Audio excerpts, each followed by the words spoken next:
begitu mudahnya, maka tipe kedua ini justru memandang pengampunan Tuhan itu begitu mahalnya sampai tidak mampu terjangkau oleh kehidupan mereka. Jadi ya udah, apa boleh buatlah. Satu-satunya kemungkinan ya udah terus saja berbuat dosa, terus saja tenggelam di dalam dosa. Nah saudara, kalau kita perhatikan dari dua tipe ini ya, apa sih akibat yang ditimbulkan dari dua tipe yang demikian ini saudara? Dua tipe yang demikian ini, yang pertama menganggap dosa itu begitu enteng, dan yang kedua menganggap dosa itu begitu mengerikannya, begitu besarnya. Itu membawa dampak yang sangat serius. Apa dampaknya? Dampaknya itu orang menjadi tuna norma. Tuna norma. Sudah tidak lagi peka dengan kejahatan. Makanya tidak heran kan ya, di televisi tayangan tentang penangkapan orang-orang yang korupsi oleh KPK itu berulang-ulang kali, tetapi berulang-ulang kali juga begitu banyak koruptor yang tetap berbuat dosa. Banyak penipuan, banyak kejahatan dengan berbagai macam modelnya. Walaupun berulang kali juga tayangan televisi itu memberi sorotan yang sangat tajam kepada para penjahat, begitu ya. Tapi ternyata kalau kita lihat kejahatan itu makin sadis. Pembunuhan sekarang ini saja sudah sampai kepada pembunuhan sadis yang direncanakan. Jadi pembunuhan sadis direncanakan, gitu ya. Itu kan begitu luar biasa manusia itu. Bahkan kita lihat ya, demi memuaskan hawa nafsu kemarahannya, begitu gampangnya orang melemparkan air raksa itu ke muka orang, gitu ya. Nggak melihat dampaknya seumur hidup bagi orang yang mengalaminya. Secara luar biasa tuna norma ini. Ketika dosa sudah mencengkram kehidupan manusia, orang-orang tidak hirau lagi akan batasan-batasan antara mana sih yang benar, mana sih yang salah. Sudah tidak tahu lagi apa bedanya itu yang benar dan yang salah itu. Hidup hanyalah didasari oleh satu prinsip. Apa itu prinsipnya? Prinsipnya itu adalah pokoknya. Kalau sudah pokoknya itu membuat dia senang, ya, dia bisa melakukan apa saja untuk berfoya-foya, untuk menyenangkan, menikmati hidup sepuas-puasnya. Walaupun orang menyoroti dia dengan berbagai label, begitu ya, udah tidak peka lagi deh. Ke gereja ya datang aja ke gereja, memberi persembahan ya datang aja memberi persembahan. Enggak ada lagi kepekaan di dalam dirinya. Pokoknya yang penting saya mau. Kalau saya mau balas dendam pun juga tidak apa-apa. Saudara, itulah sebabnya manusia itu sering kali merasa begitu nyaman, begitu enaknya dengan dosa mereka, sampai-sampai sudah tidak tahu lagi dosa itu seperti apa sih. Nah, kalau kita membaca di dalam kitab Yesaya pasalnya yang pertama, ayatnya yang ke-10 sampai ke-18, saudara, itu kita sangat bersyukur sekali. Kenapa? Sebab di dalam pembacaan seperti inilah kita boleh bercermin, memakai cermin firman Tuhan. Ada apa dengan kehidupan umat Tuhan? Kalau kita melihat di dalam Yesaya pasal 1 ayat 10 sampai 18, ini backgroundnya ini tentang orang-orang Israel yang ada pada abad ke-8 sebelum Masehi. Dan mereka ini ada di dalam kejahatan yang luar biasa, di puncak kejahatan yang luar biasa. Dan mereka sudah nyaman dengan dosa mereka. Makanya secara menarik ya, Yesaya menyebut orang-orang Israel itu ternyata dengan sebutan masyarakat Sodom dan Gomora. Jadi jangan kita berpikir yang disebut Sodom dan Gomora itu hanya orang-orang Sodom dan Gomora sendiri, gitu ya. Tapi ternyata di dalam kitab Yesaya, orang-orang Israel pun yang kejahatannya sudah di titik puncak itu disebut oleh Nabi Yesaya sebagai penduduk Sodom dan Gomora. Dan di sanalah kita lihat Allah begitu murka, Allah begitu marah.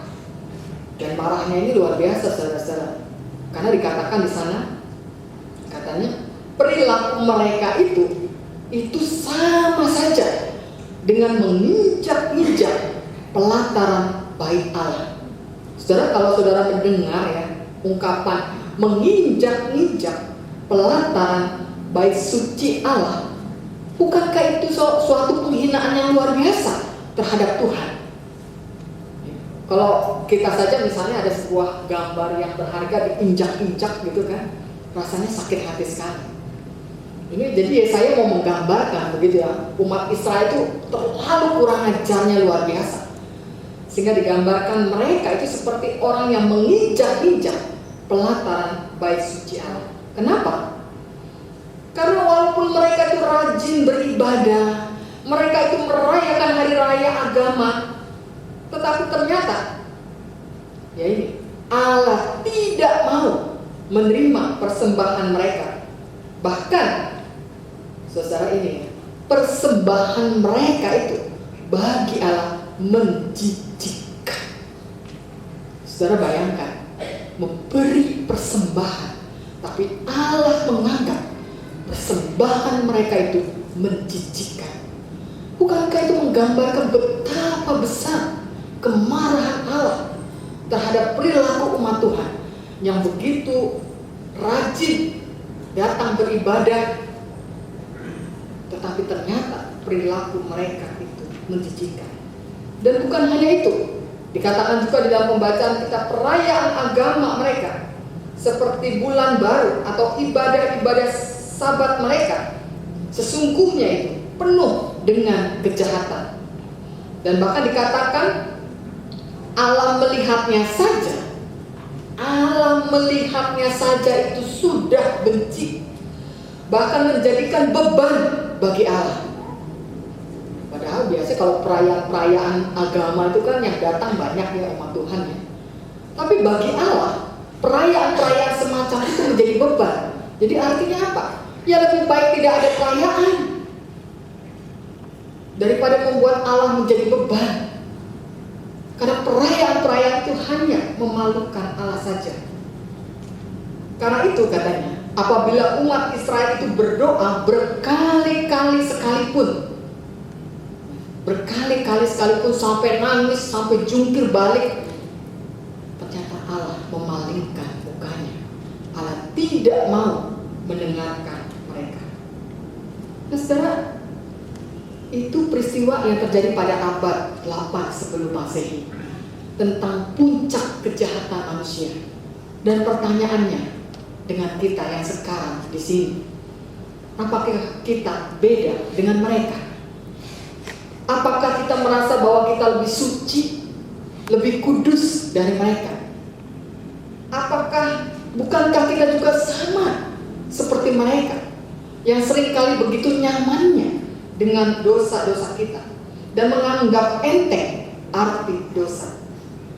Karena coba ya saudara, masih banyak loh ya orang-orang Kristen di zaman sekarang tuh ya, kalau sudah mengatakan bahwa saya ini rajin ke gereja, nggak pernah bolos kecuali sakit gitu kan, atau kemudian mereka ini mengikuti begitu banyak kegiatan gereja, aktif dalam berbagai pelayanan gereja, nggak hanya cukup satu tapi banyak, maka kadang-kadang orang semacam ini mengatakan, saya ini aman dari dosa, saya ini tidak punya dosa. Setelah disinilah sesungguhnya kita harus menguji kesadaran kita bersama, kesadaran diri kita. Nah, kalau mendengar kesadaran diri, saudara tentu akan diingatkan bahwa di GKI Surya Utama ini sebenarnya gereja kita itu mengingatkan umatnya untuk benar-benar menanamkan pada diri kita masing-masing ada 5 nilai. Saudara pernah tahu nggak bahwa kita ini sebenarnya sebagai anggota jemaat atau simpatisan GKI Surya Utama ya, diingatkan bahwa sebagai bagian keluarga besar GKI Surya Utama kita harus menjunjung tinggi nilai-nilai ini. Ada 5 nilai. Pernah tahu nilai apa aja? Nggak pernah tahu ya. Kenapa nggak pernah tahu? Karena nggak pernah baca warta sampai tuntas di belakang. Kalau Bapak Ibu lihat warta di tangan Bapak Ibu, coba lihat bagian belakang.